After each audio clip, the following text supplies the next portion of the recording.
Hi, everyone. Thank you very much for returning for another UFOB Experiencer interview. Today we have Andrew Radziewicz. I'll tell you about Andrew from his About Me on his website, where you can also learn more about him. We'll have all the links down in the description. So Andrew was taught how to make contact with extraterrestrials and beyond by the Godfather of Ufology, Dr. Greer. In 2010, he trained with and was told by Long Island medium Robert Hansen that he has the gift of being a psychic medium. Andrew's experiences and psychic abilities are being studied by leading scientists and PhDs at Stanford and the University of Dublin. He has gone from first responder as a New York firefighter to the last responder as a funeral director, arranger, and embalmer in the funeral industry in Australia. Andrew's relationship and empathy for the living and the dead is unlike any other medium in the world due to his incredible work and life experiences serving the public and helping families through their toughest times. He's been using his psychic abilities to see cancer and other illnesses in others and show people how to heal themselves. What I'll do first is bring on my co-host, Adam. Adam, how are you today? Hello, doing great. It's great to be here as always. Excellent. And we have Caspian coming on as well. Caspian is a moderator at UFOB as well as in our Discord. And as most people should know, Caspian has currently 3 interviews up, and we're going to get the 4th interview out. And we still need to do a few more to finish his 250-page report on his life. Caspian, how you doing? Doing very well, thank you. Yeah. Great. Good to see you. All right. Well, let's bring on Andrew. Andrew, hey, how are you doing? Great. Thanks for having me, everyone. So, Andrew, as we do with most of our guests, let's start from the beginning. When did you start understanding or feeling or seeing things in your life? Were you a child? How old were you? And take it away. Tell us your experiences. So the very first thing, I guess, as far back as I can go with any of this stuff, when I was 3 years old, right around 3/4 years old, right in that time frame, I had said to my mom one day, I looked at her, I said, "Mom," I said, I died already. I died once. I drowned in the water and I went up to heaven. I saw Jesus, but now I'm here again and you're my new mom here in my new life. And my mother never told me this. See, this happened in like 1983. My mom didn't tell me this. She didn't recollect this to me. She didn't refresh me about this until my mid-30s. So in my mid-30s, though, I was fully into this. This would have made a lot more sense. But at the moment in 1983, 84, when I said this to my mom, she just kind of brushed it off like, oh, okay, okay, and just listened to me and never brought it up again. But we weren't going to church. We weren't a big religious family, nothing like that. So that was kind of an odd statement to say because later on in life, this would totally make sense and come together with other experiences I had. I had that happen, like I said, around 3 or 4. And then I had a best friend die when I was 5 years old. I lived in an area called Belmore, Long Island, when I was 5. And my friend had a heart transplant and he did not make it through and he passed away. And being 5 years old, I don't think it's easy to grieve. I don't even know if you can grieve at the age of 5. So I had a friend die at 5. And then a friend died at 13. Once again, a very close friend. So when those 2 moments happened, I started to look at things very differently. And around that time frame of 1991, 92, 93, I would watch the show on TV called Unsolved Mysteries. And I used to watch that with my grandmother, Joan. And they would have marathons on TV for the whole weekend. And I used to go to her house and hang out and stay up all night, an 11, 12-year-old kid. Nothing was better in the world than, getting Pizza Hut and watching Unsolved Mysteries at Graham's house. So we would just hang out, watch Unsolved Mysteries. And as they would have certain episodes on, or they would cover paranormal things, life after death, they had an episode on once about a lady on the side of the road. A lady had driven off the road or was in a car almost dead. And somebody drove by and saw an apparition, and basically the apparition led them to a car crash where this woman was located. And after I saw that, I looked at my grandmother. I said, "Graham, when you go to heaven one day, can you come back and give me a sign but I want it to be something like that. I said, I don't want to see a feather or, a coin on heads. I don't want to see anything, corny. I want to see something that I know 100% this is definitely you. And she looked at me and she said, I promise I will. I said, okay. So that's about 1993 when that interaction happened. So you go from 93 and then you go up to 1999. I joined the U.S. Coast Guard.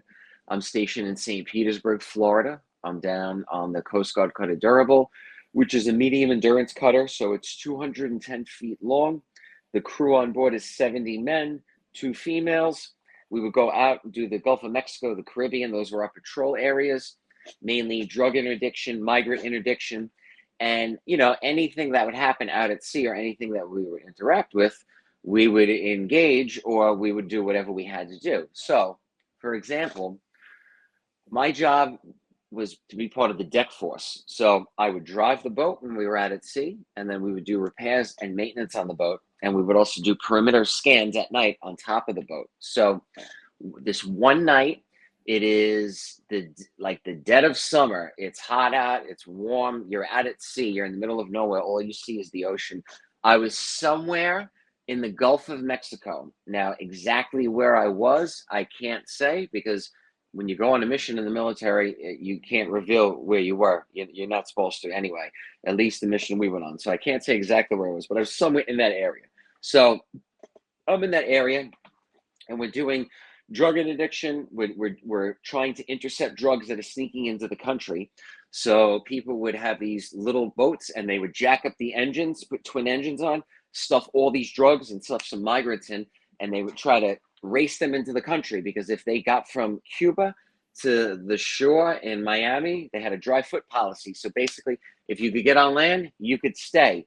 So we had a very intense job. So I'm the night watchman one night. It's late. It's after midnight. I'm doing the midnight till 4 a.m. shift, and I'm rotating every 15 minutes with another guy. And I would scan the perimeter of the boat with these goggles every few minutes. And then the guy down below, my partner, he'd be driving the boat. And every 15 minutes, we'd rotate. We'd switch doing what we're doing. So I'm up top, and I'm looking with these giant, old school, old-fashioned military binoculars that are on a stand. These things are gigantic. I'm scanning the perimeter, scanning the ocean. I also had night vision goggles, probably first generation. This is back in 99, so I don't know if they had anything better than that at that point. So I'm looking with these big binoculars, these night vision goggles, and I have binoculars around my neck. And anything I see, I have to report, whether it's a plane, drone, I don't know what it is, anything at all in the sky or in the ocean, I have to report down below, because anything that's out at sea or in the sky or in the ocean, anything that crosses the front or the back of a military vessel has to communicate with the military vessel and let them know that they're crossing. Because if they don't do that, we could consider that an act of war or a hostile act, and we have weapons on our boat. And if technically the law was back then in the late 90s, if somebody crossed the front or rear of your boat and they didn't identify themselves, we had the right to engage. So basically, we had the right to shoot them. Now, we don't want to do that, but of course, if we have to do that, we would do that. So I'm on top of the boat. I'm scanning every few minutes. I'm looking around the perimeter. And then all of a sudden, I remember I'm looking straight ahead and up, and I'm with the big binoculars and then my small binoculars. I'm looking, and I could see a round silver object up in the sky. And just behind it, there was another one trailing. So I'm just thinking in my head, oh, this is just a satellite, or this is something explainable. This is a military craft. This is a test they're doing, an experiment. I'm not thinking UFO. I'm just seeing something. So I see this object. I call down below, let the OOD, the officer on duty, know what's up. I tell him where I see it. Next thing you know, boom, he comes right up top. And we're both looking. We're looking in the sky. We're sharing our binoculars. Next thing I know, there's other service members coming up. There's a dozen people up. Now there's 20 people up. And this is after midnight. And I look to my left, and I see the captain of the boat. So just for your listeners out there and people watching, if you're waking up the captain of a U.S. Coast Guard boat after midnight out in the middle of the ocean, in the middle of nowhere, it better be for a good reason, okay? So you're waking this guy up. Obviously, there might be something. So the captain comes up. He looks. He's scanning. And all of a sudden, these two objects, it looks like they're moving in sync, literally moving at the same speed. One is just slightly in front of the other one.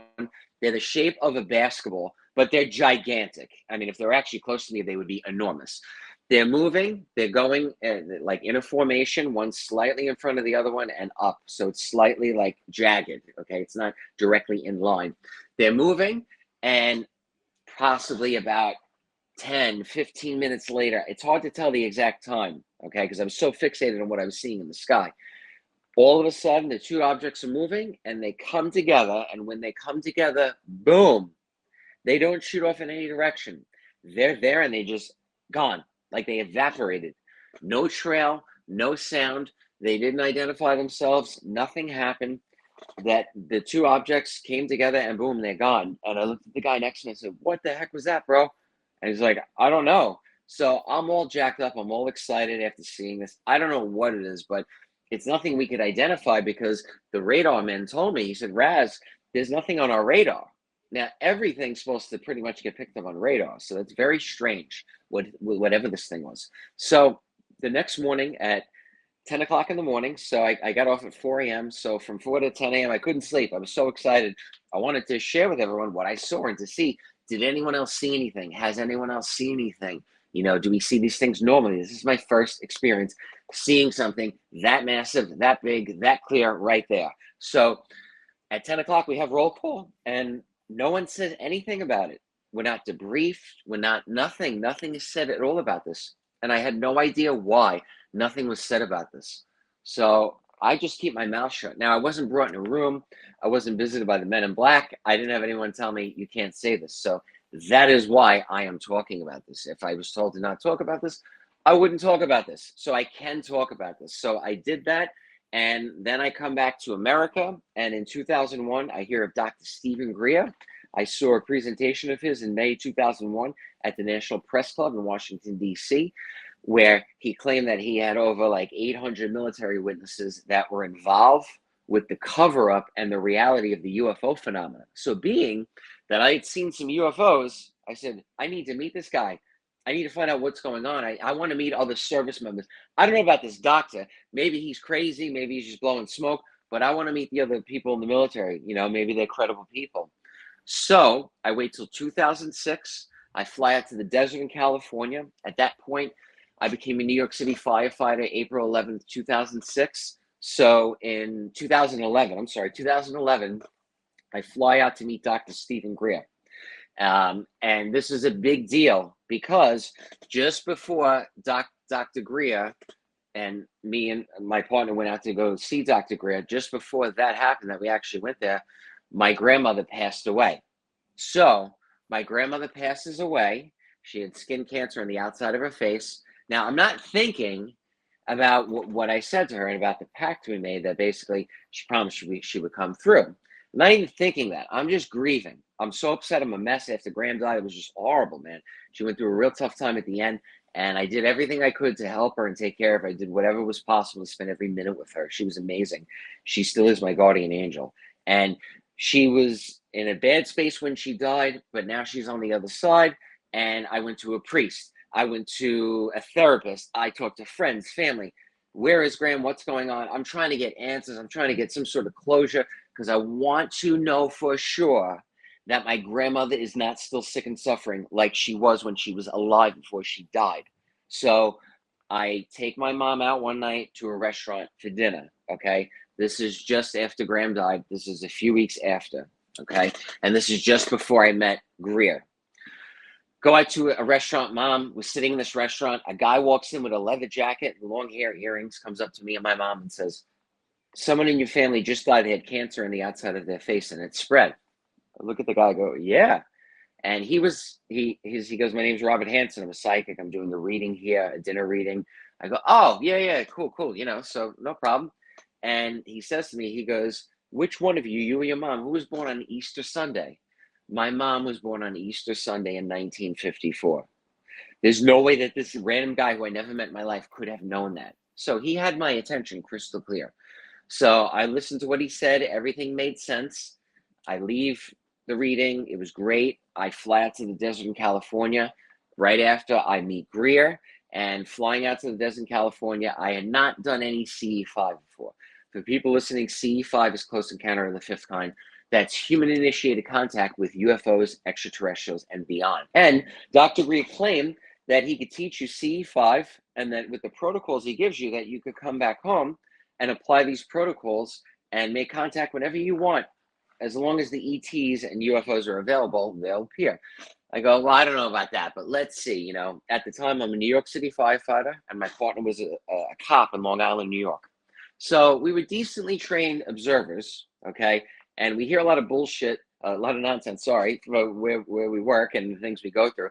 So our meter was out, man. So we go there, we fly to the desert in California, and the first night we go out in the field, we're meditating, nothing happens. Nothing. I don't see anything. I don't hear anything. I don't feel anything. I'm like, oh my God, this is me. I ruined it for the group. But people in the group were like, oh yeah, I see this. I see that. I see a ball of light. I see an orb. I see an energy. I feel something. And I'm like, are these people lying? I don't feel anything. I don't see anything. It sounds crazy. So Dr. Greer, at the end of that first night, it's around 2 a.m, he says to the group, he goes, listen, when you go back to your room, if anyone has an experience in the room, just sit there, meditate, open your heart, and let them in, welcome them in, and show your hands, because that shows that you're not carrying anything. And if you emit a loving, peaceful frequency, you will get that in return with this. So that night, we wrap up, go back to the hotel room, we're in bed, and around 3:30, 4 o'clock in the morning, I wake up, and I see a green flash on the wall straight ahead of me, about 7 feet away. The bed we're in is about 6 feet, so another foot after that, the wall. And about 4 feet up the wall, there's a green flash. It looked like the flash on a camera. Just, I'm looking at this flash. Okay. And I wake my partner. I'm like, you see that? She's like, yeah. I said, all right, I'm going to go to the wall and see if I can find it. Maybe it's a smoke detector, or we're going to figure this out, right? So we are staying in the desert in California. There's no electricity. There's no street lights. There's no lights in the room. There's nothing on. I even unplugged the alarm clock just to make sure that no light would come in the room at night, nothing at all.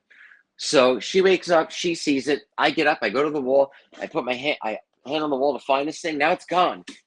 I look all over the room for it. I can't find it. So, oh my God. All right, man. Maybe it was just a smoke detector that goes off every hour. I don't know. So I sit back down in the bed. We both look at the wall, and bang, the thing reappears, and it moves up the wall about 2 to 3 feet. So I'm like, okay, let's just meditate like Greer recommended. We meditated from about 3:30, 4 o'clock in the morning until the sun rose at about 6:30 in the morning. And about every 30 seconds to a minute, it just flashed. It felt like in my heart when this was going, I could feel like there was some sort of giant craft outside. It felt like a mothership or something gigantic was waiting outside, and they kind of like sent a probe in or something. That's what it felt like. But I didn't want to get up and go outside and look, because I didn't want to lose the contact I was having. So I go back in the morning to Greer's villa. We sit there, we have breakfast, and Greer's like, did anyone have an experience in their room last night? Well, I raised my hand and told him. And he said, well, what do you think that was? What do you think that meant? I said, it felt like there was a mothership outside. They sent a probe in, and they were just checking me out. He looked at me and goes, yeah, exactly. So I was like, okay, well, from that moment on, that was 10 o'clock in the morning, sun's up, broad daylight, things are going on. It was about 30 of us in the group there, some hardcore meditators, some brand new people like myself. From that moment on, during the day, I have had contact every single day or night since that day when I have meditated, or sometimes when I don't even meditate. I will sit quiet and I will see lights around me or orbs, and eventually I started to film and photograph them. At the time, in 2011, I didn't want to film anything.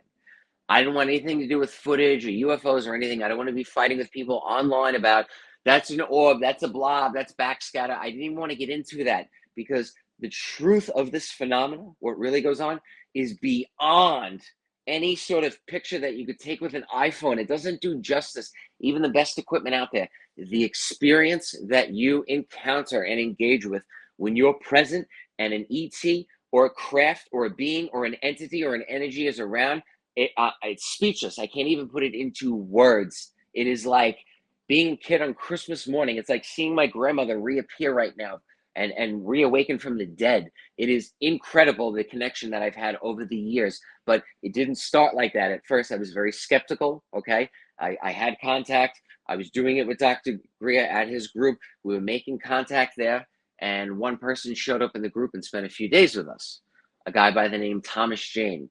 He's a famous actor. He did the voiceover in Dr. Greer's film, Sirius. And he came up to me and approached me and my partner because Thomas also had a very intense experience where a craft landed basically and was projecting holographic images to him, and they were giving him all sorts of hieroglyphics in emitting green and all sorts of amazing frequencies. But someone like that, or someone like me, or someone like anyone out there, it's not easy to share these experiences in a safe space or a safe context. And there's a lot more to my story. I'll just give you a little more there, and then we'll get into it. But basically, from there, I came back home. I kept working as a firefighter, and in 2017, I finally went public because a lot of friends I had started to go public, and I started to have downloads and contact with beings, ETs, over the years.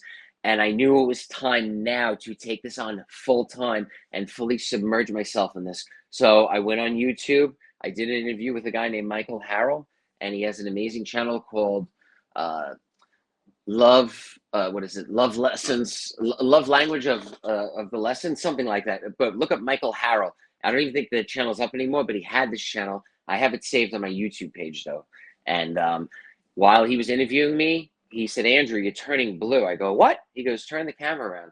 I turn the camera around, and my face and my arms are literally on the screen, pulsating, going from my normal skin tone to light blue to dark blue. I put these pictures up all over social media. And when this first happened, Michael just was great. He kept me there for 2 hours. This happened. So after this, I went and bought a new computer. I made sure it wasn't the computer. This happened with like 3 more new computers. When I would start to talk about my experiences and the trauma and things that I've experienced with this phenomenon, losing friends, losing family, losing people that are dear to me, the deeper I go and the more I share about this, I started to have electrical interference during my interviews. So I would change color. I would have all sorts of electrical problems. All these things would happen. We call it high strangeness. So I would have all these weird things happen during my interviews. And someone named Mary Rodwell out in Australia was incredible enough to reach out to me and said, "Andrew, I'd like to talk to you. I can help you." Because I wanted to get answers. What's going on with me? I'm turning blue on camera. My skin is not blue, but I'm turning blue. What does that mean? What's going on here? So she said, "Andrew, I'd like to do a regression on you." And I go, I don't know about that. That's a little, airy fairy. I'm not a regression type person. I don't know. But she's like, "Have you ever done it?" I go, "No. No, I didn't do that." And she's like, "Okay, well, Andrew, we could do this the right way. Even though you've never had a regression, I will totally take care of you and make sure that this comes out the right way. And nothing funky is going to happen." Mary Rodwell found me, reached out to me because Michael shared my video on Facebook, and oh my God, people were horrendous. "You're a fraud. You're a liar. What are you doing?" I'm like, "I didn't do anything. I don't know what's going on. I'm just trying to get answers." And he's like, and people were just awful, the things they said to me. It can make someone, really deter from getting into this. Luckily, Mary Rodwell reached out to me and said, "Andrew, I can help you." And she did a regression on me, and I recorded it. I have the recording, and she said, "Andrew, during the regression, you were turning blue. And that's impossible." I said, "Okay, what do I do with this?" She goes, "You need to find a geneticist." I was like, "What? Why?" She goes, I think you're activating your junk DNA or something's going on. You need to talk to a geneticist." So I was able to connect with Dr. Gary Nollan through Dr. Diana Pasolka. And Dr. Gary Nollan was incredible. I sent him the videos, the things I experienced. I said, "Doc, what's going on? What do you think, man? Am I losing it? I mean, what's going on?" He's like, "No, you're not crazy. You're credible. I see what's going on here. What's going on is in our brain, there's another brain called the antenna. And the antenna can get turned on or off, okay, through meditation, near-death experiences, out-of-body experience, UFO contact. They really don't know how, but somehow the brain within our brain is a device that can send and receive, literally like an antenna." So Gary said, based on the amount of contact I was having, and when I go out and do CE5, that's sending a signal out. And then sometimes I'll just be outside and receive and see a craft or an object in return, that's receiving. So my antenna's working both ways. So I finally had a word to what I was experiencing. And I knew I'm not crazy, okay? And I met other doctors along the way and done studies at Dublin and all sorts of other universities about this stuff. Most of them aren't out yet, so I can't name the doctors that I've worked with. It's a lot of private stuff. But Dr. Nollan, that's no problem with that. He was very helpful. I really could have gone two ways with this. When I started to come forward and talk, I was a New York City firefighter. I did not exactly want the whole world to know what was going on at that moment. I wanted to just get some answers to what was going on before I just opened up to everyone. July of 2018, I get a text message on Facebook Messenger. My name is Anna from the New York Post, and I'm running an article about you tomorrow. I'd like to get a comment from you. I go, wait, what? I go, an article about what? She goes, about your experiences. I go, what experiences? What are you talking about? And how do you know me? I don't even know who you are. We're not friends on social media. She goes, oh, someone told me about you. And I'm like, oh my God, this is going to be a hit piece. Oh my God. So I'm like, well, I can't comment on something unless you show me what you wrote. I don't know what you wrote. She refused to show me what she wrote. So I had to go and contact the New York City Fire Department. So much for not letting anyone know. I had to go to the top of the ladder, okay, and let the press desk know everything. I'm a psychic medium. All this stuff is going on. I tell them everything. And they're like, you're a psychic medium? I go, yeah. When I met that guy, Robert Hansen, in 2010, I waited a year. I met Greer. And then after meeting Dr. Greer, I tracked down Robert Hansen again. And I get another reading. And at the end of the reading, Robert says to me, he goes, Andrew, you know you have the gift. I said, what are you talking about? What gift? He goes, you have the gift of being a medium. I go, okay, what do I do with this? He goes, come here on the weekend, I can help you. I go, okay. So I showed up to his studio in Merrick, Long Island on the weekend. I sat in a room of about 20 to 30 people. We meditated for 5 minutes. And then I sat knee to knee with someone just like you, but in person. I sat knee to knee with them. And he goes, okay, tell them what you're seeing. And all of a sudden, I'm looking at this lady, knee to knee, who I don't know. And all of a sudden, I feel a tingle in my spine. And I start to see black and white images right above her being projected like an old Charlie Chaplin film, image after image. And I say to the lady, I said, I see a car and it's in reverse going down the block backwards. It hits a tree. And then there's a man inside and his left leg gets cut off. And there's a V above his head. Does his name begin with a V or a Vince or Vinny or something? And she goes, yeah, that's my Uncle Vinny. And that happened to him. So I go, whoa, this has got to be for real. But I did not go public. I would just go to the firehouse, do my job, do my thing, make my UFO contact. And then on my days off from the firehouse, when I had extra time, if I wasn't playing ice hockey or doing a side job of electrical work or helping someone, I would go and read people just for fun, just to help them and just to train. Because if you're going to do this professionally, okay, there's a lot of nonsense and a lot of frauds out there. But if you're going to do this serious, you better be ready and you better be serious about this. So I waited a long time until I did this full time. I was just in the firehouse and then on my days off doing this just for helping people. And it was beautiful. It was amazing. I had the greatest experiences. I would read guys I would work with. I didn't like reading them. I'd like to read their wives or their cousins or a relative because they don't know me. They don't know anything. I don't know anything about them. So when things come up, they could go, oh man, there's no way Andrew could have known about my family in Mexico. You know what I mean? Like these things were happening over and over. And I just kept reading people. And everyone I'd meet would be like, you're accurate. You're spot on. And that's been going on for the last 13 years. And after that article situation, they told me they were going to run the article. I told the press desk at the fire department. They said, Andrew, we have no problem with what you're doing. We actually need more firefighters like you. You're not doing anything wrong. You're helping people. You're helping them on your days off. And you're doing this out of the goodness of your heart, man. There's nothing wrong with this. Don't be ashamed or anything. So they had my back.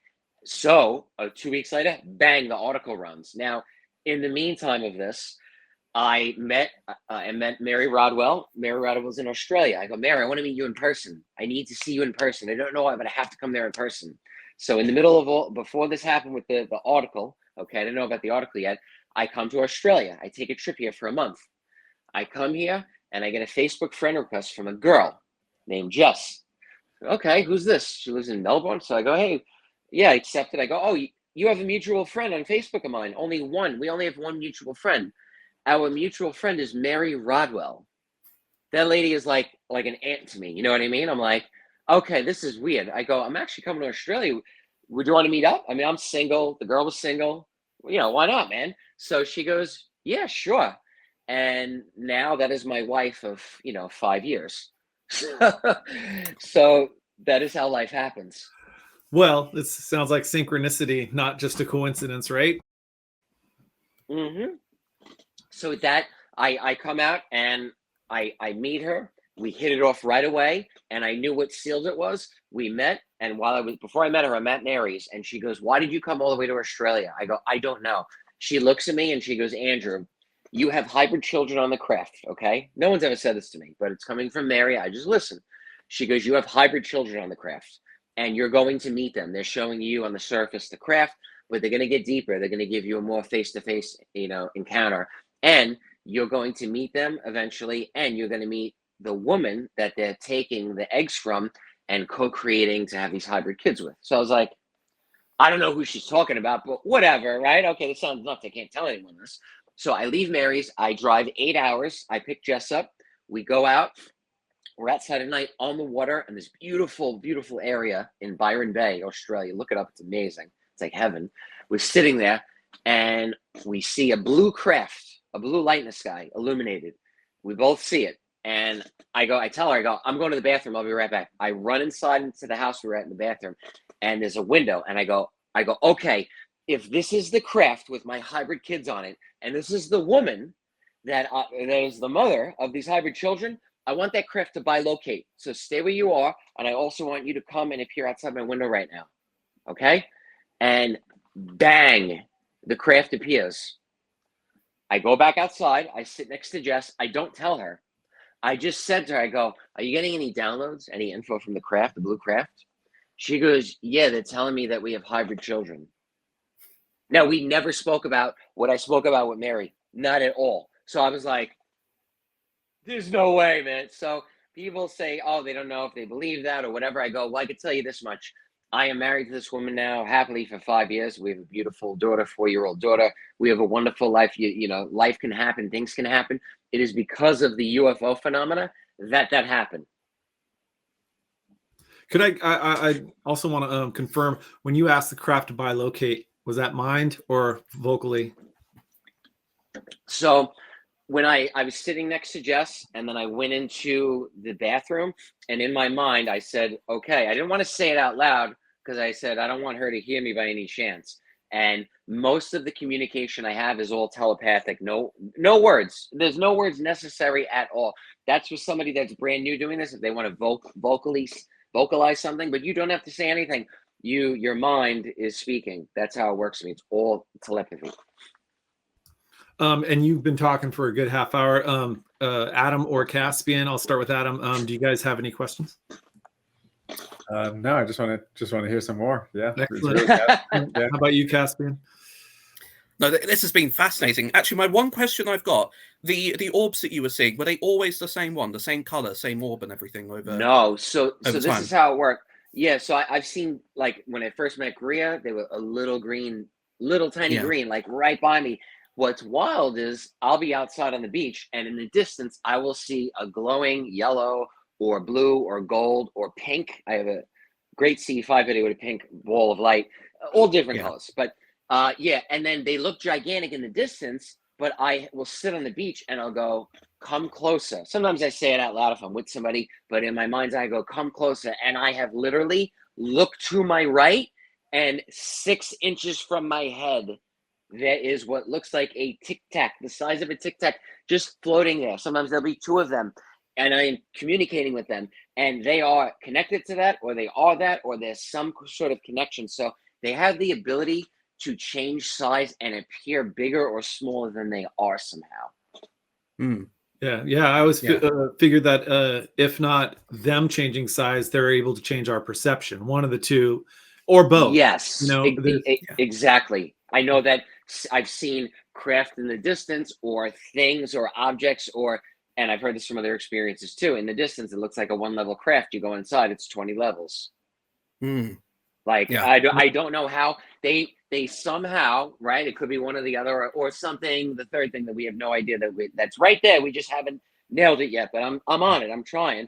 There's something that they're able to manipulate the space-time continuum somehow, and they're able to do the what? How are you doing that? You know, like, oh my God, I get it, but how are you doing that? They're able to do that where Dimensions. they are. So exactly, they're able to fold them or expand or reduce or magic, whatever you want to call it. Yeah, well, you know, there is that frustration with people like myself. I'm not an experiencer at all. I have seen two craft in my lifetime, but I never felt or heard anything. But when it comes to that, that's the frustration is with a lot of people that are either skeptics or just want to try to logically explain it is, well, how the heck can that happen? And as you said, it's like magic.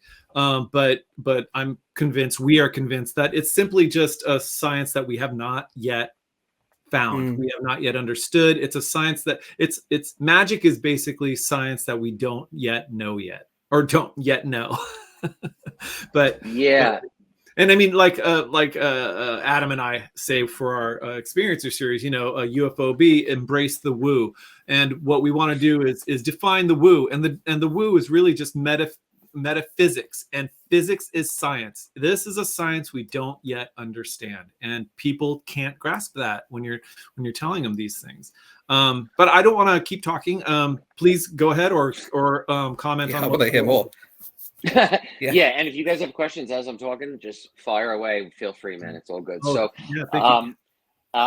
Yes, and I will come back for a second hour. There's a lot, man. I have a lot of stuff to cover and new, so I'll just get into it. So I know. We're gonna have you back. And your wife at some point. I don't know. Yeah, no problem. So all good. We'll definitely do it. So right at that point, I come here. I meet this girl. We're dating. Everything's going good. We're going back and forth, traveling back and forth from America, and I'm like, all right, we're gonna get married. Like that's it. So the fire department goes, okay, you have a year, so you could leave for a year and come back if you want to, or you guys can come back if it doesn't work there. You want to be back home. So I'm like, great option, right? So might as well come to Australia and try to make it, because we can always go back to New York, no problem. I come here, COVID happens, and then I'm sitting outside one night. I'm like, all right, I'm not going back. I'm with a girl. We're having a baby. We're married. Like, that's it, man. I'm not going back now. That's it. We're making it work. I'm sitting outside, and I look at my partner, and I go, I want to work in a funeral home. Flat out. She's like, okay. I'm sitting outside under a full moon, and I just said it very directly, very calmly. That's it. I was quiet. The next day, I open my computer. Bang, my emails come up, and the local job finder or whatever, and the first listing, funeral director, right down the block from my house. So what are the chances? So, right? And I have synchronicity or coincidence? Synchronicity, 1,000%. Everything is a giant synchronicity as long as you have the eyes and the ears to see it, right? So I go in there. It's between me and somebody with like 20 years experience. They hire me somehow, right? Go figure. And I said to my wife, I go, I'm going to be fully embalming and preparing all of them. I've never done that in my life. I go, I'm going to do that. I don't know how, but I know I'm going to do it. Well, okay, quick question. Yeah. They hired you over someone with 20 years experience. Yes. Did they say why? So the lady that hired me said, you were hungry. You really wanted it.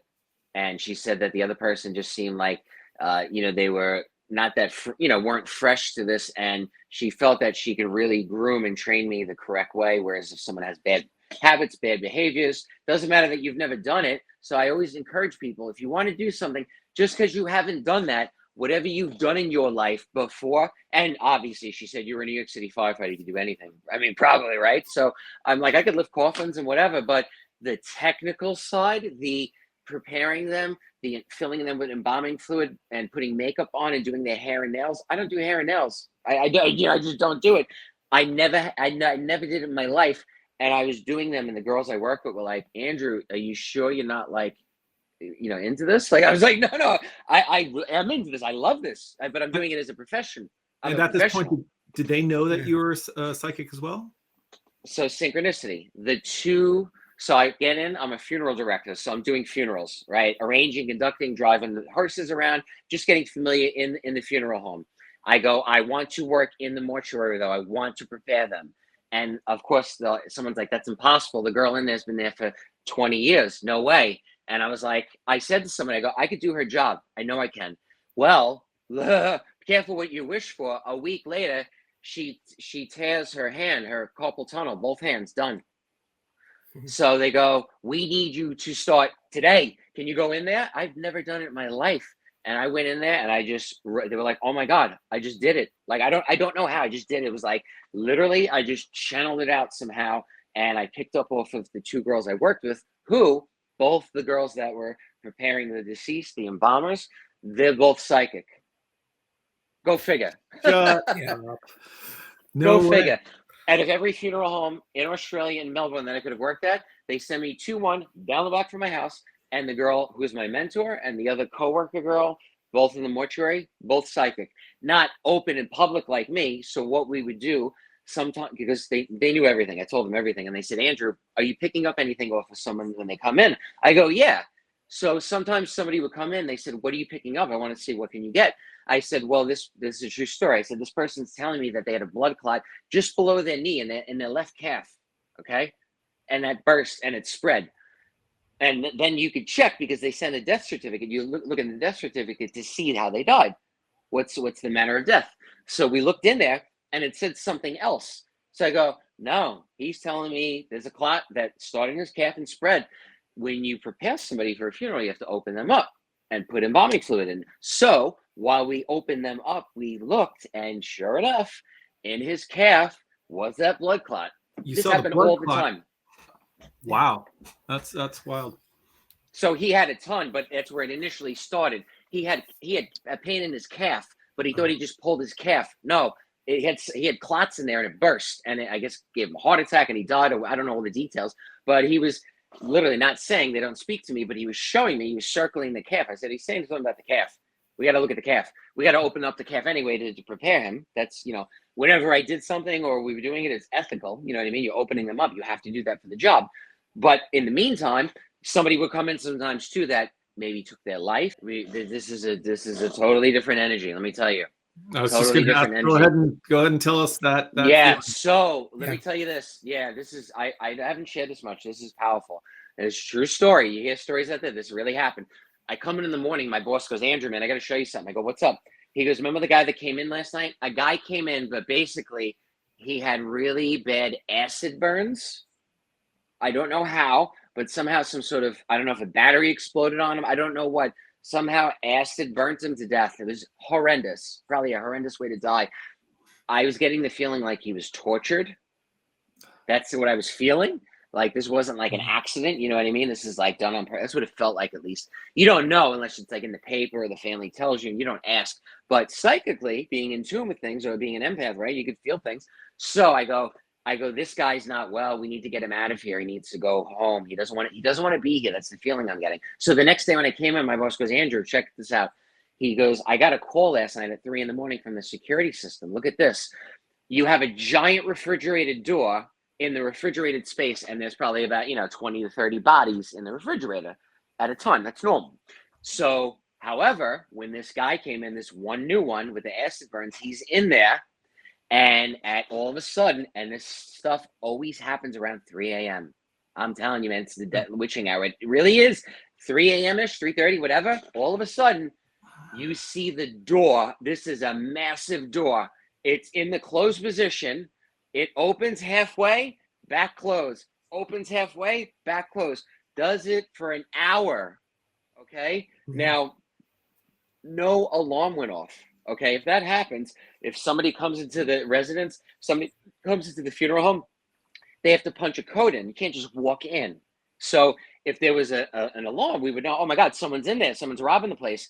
That didn't happen. We have cameras. There's nothing on the camera.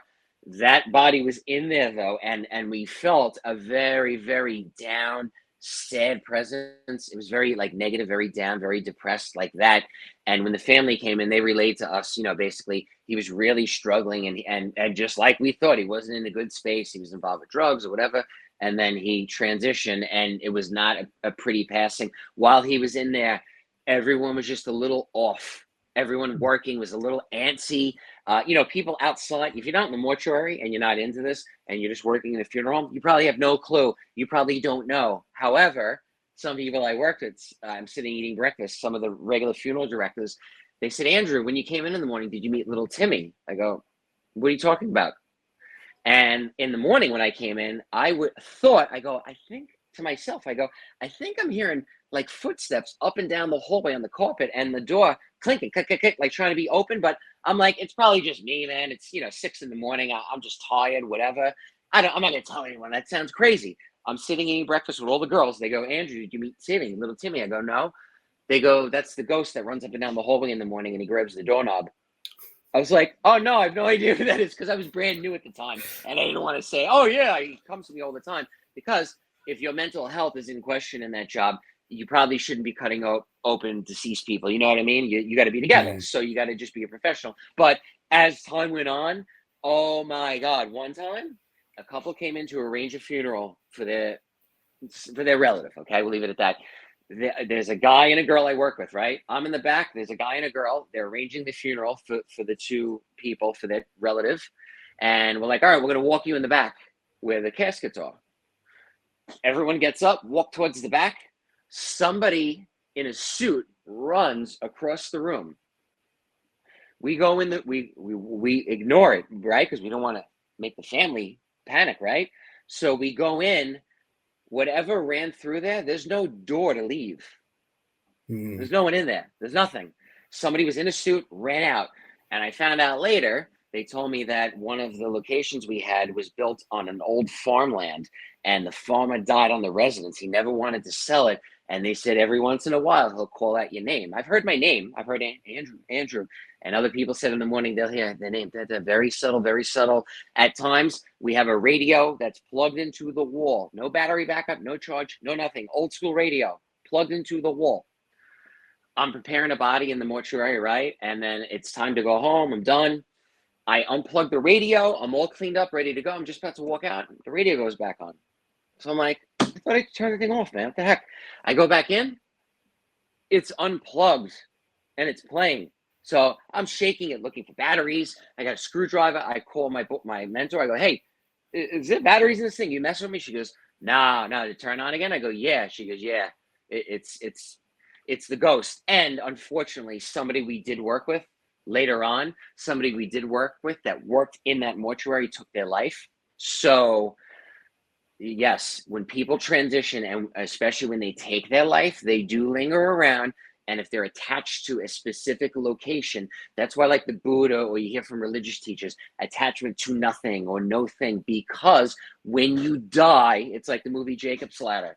When you die, okay, if you don't learn to let go here on earth, when you die, there'll be demons attacking you. But if you learn to let go while you're here, those same demons turn into angels and they're freeing you, okay, from all that madness and taking you into heaven. So I believe, based on my experience in life, working in a firehouse, seeing crazy things, working in a funeral home, seeing crazy things, being a medium, and all these other things, UFOs, that's kind of what's going on here, okay? The key to all of this is just to, whatever happens, let go of it, because if you don't, you may get stuck on that other side, like, I can't let go of this now. I'm so attached to this, I don't know anything else. So attachment, that's the main thing I've learned from this whole process of 4 years working in a funeral home and seeing families and people grieving, the attachment to things. I know it's not easy, believe me, but wow, it's tough. Have you also found that even after someone passes away, the people that are living can attach themselves so much? And I say this because David Parker is another person that we interviewed, and David Parker mentioned that he was so attached after his two young boys of several, I think there were 3 or 4 when they died from a drunk driver hitting them on their front yard. He withdrew for a year, and finally after a year, they showed themselves as orbs in his living room and said, Dad, let go. We can't do our work on this side when you're attached to us on that side. And that's when he let go. And I was going to ask you if you agree with that. Do you feel that as well? Have you ever had any of those experiences there? Yeah. So I've seen people after they've passed. I have seen the actual person, sometimes like an outline of them, at their own funeral, at their own wake. My understanding, when you die, and this is also taught to me by the psychic that trained me, Robert Hansen, a lot of things I've learned were from him, because I was lucky enough to have somebody with 20 plus years experience when I started to figure this crap out. Thank God, because you go the wrong route with this, oh my God, you could be a disaster. So yes, when you transition, the first thing you see is what happens right after. And then your family, my understanding is they want us to, you got to grieve, you do what you got to do, but they'll step in if they have to. They'd rather us do it on our own. It's kind of like the UFO thing. They want us to learn on our own. It's like watching your child falls walking up the steps. You want them to do it on their own, but eventually you might have to grab them if they keep getting hurt and they get really hurt, but you don't want to. It's the same concept. It's the same attachment thing. You just got to watch from a distance, love from a distance when it's appropriate. But yeah, after they die, I have seen right after I lost two firefighters, two brothers, two guys I knew, okay, very well, okay. They got killed. They were in a helicopter. They were in the reserves, in the military reserves. They were over in, I think, Pakistan or some foreign country on reserve training, and something happened to their plane. They got shot down, or there was an accident. They got incinerated on the plane. They were both firemen. So what a freaky thing. I didn't know they died yet. I didn't know they even died. I'm sitting home in my apartment in Brooklyn. I look out the window and I see two silver orbs, broad daylight, silver, glistening, shining, beautiful. I took pictures of them actually. Right across the way, right outside somebody's window, my neighbor's window. But I go, somebody just died, two people. And I knew my wife at the time. We were just met, and I said to her, I told her what happened. I said, two people just died, and I know them. I don't know who, but I guarantee you. And bang, within like a half hour, I get a text from the firehouse, blah, blah, blah. So they will come to you when they know you're open, right? So they know you're a medium, or they know you have access to a medium. 100%, they're going to send you those signs. They don't want to freak you out. They're not going to scare you. They should not be doing that. If that's happening, then it's not your family. If your family's peaceful, loving, and you can say that, they should be doing the same thing on the other side. Okay, as above, so below. So there should be no tricks to stuff. If that's happening, that's interdimensional beings. So there's interdimensional beings, negative entities, demons, whatever you want to call them, that unfortunately have the ability to pretend and to mask themselves like they're ETs or an angel or something, but they're not. They're not. How do you know the difference? The feeling. And I'm with you on the. Instead of calling them demons, since that seems more religious, I like to say the negative entities or benevolent, positive ones. But I can't agree with you guys. I couldn't agree with you more. So it's 2:53, or it's 7 minutes before the hour. So I do want to see if last thoughts from Adam and Caspian. Adam. Yeah, I think that's a great point. There's a lot of masking, especially when you have beings that are very psychic. It's very hard to determine what you're actually perceiving. I think that's a big part of the phenomena, is just the how comfortable these beings are with, it's as comfortable we are as talking. It's pretty amazing. But yeah, I really agree with that point. I think that's definitely something very hard to decipher. But like you said, the feeling is very important too. So just really connecting on that level and, understanding your own feeling, I think can really start unveiling certain things. Yeah, it's so important, whatever point you're at. I don't care if it's 20 years into this, 2 years into this, to find other people that have been around this for a long time, whatever area of this that you really dig, go to the best that are out there, whoever you resonate with, and just pick their brain, because that's what I've done this whole journey. And I've been very fortunate. I've met some incredible people that have helped me when things weren't going good, or things got really wacky with this stuff. Because when that happens, people fold. You'll see people that you think are into this, when it gets too hot or things get affected, they bail on you, and now you're sitting by yourself. So yeah, get a good. And I'm sure you guys do. You got a little crew there already. That's beautiful, man. Keep a nice little tight crew around you. Yeah. Caspian, do you have any final comments? Well, I was just going to agree with what was being said. Like when I talk to other experiencer friends, we talk about the signature, how we can tell the distinction between different things, and like what their intentions are, what their energies are, even what their identity is behind what they're presenting to you. And it's something that like you kind of pick up over time. Like the more you experience something, and even just the first time you experience something, you're like, hold on a second, that's wrong. Or like when you go to somewhere and it's like you can feel like the energy of the place or what's there, and everything like that. It's definitely something that you can pick up on. And it's fascinating. I wouldn't know how to explain the mechanism of it, but I do know it happens. So I was just listening to all of that, and like there were some things that you were talking about throughout all of that, and I was thinking, oh yeah, I can relate to that. I can relate to that. Yeah, that's interesting. But no, the whole thing was absolutely fascinating. Really was. All right. Well, I Cool, appreciate man. I appreciate you coming on, and I'll say thank you very much, guys. Thank you so All much, right. guys. Take care. Awesome. Thank you. Take Take it care. easy. Well, that was Andrew Radziewicz, and we were so very happy that he came on. I want to thank everybody for watching, and have a great day. Thank you very much.